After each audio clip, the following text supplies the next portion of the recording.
Thank you very much, Rebecca, the producer, and Dave.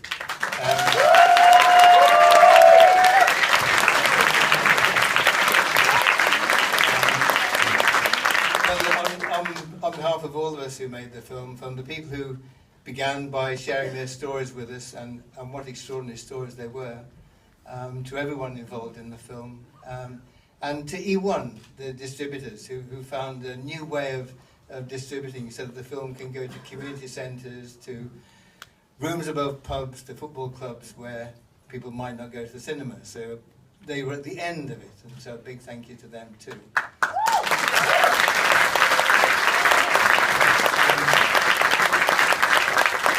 I think what's one of the great things that film critics can do is to remind us that cinema is very diverse, that cinema can do many things. It can amuse us, it can shock us, it can frighten us, it can take us into imaginary worlds, but it can also connect us to the way the world is.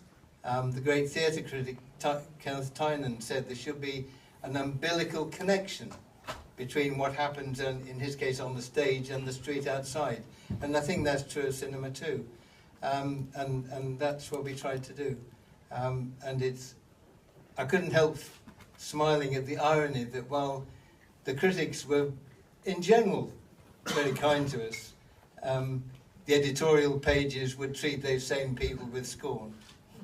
And there's a kind of interesting irony there.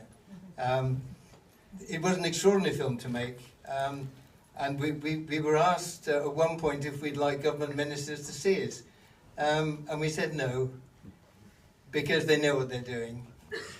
And if they don't know, there was a guy in Kentish Town, a very short time ago, who was declared fit for work, and then when he left the job centre, he collapsed and died. So we have to conclude that the government knows what they're doing, and they're treating the most vulnerable people with a conscious cruelty that's really unacceptable. And you mentioned Mr. Trump, and I guess by implication Farage and Le Pen and the rest of them. And maybe, just maybe, there's a connection with the way we treat the most desperate people who are forgotten, who are ignored, who are told they don't count, with the rise of people like that. Just maybe there's a connection. But look, thank you for this. It really means a lot to us.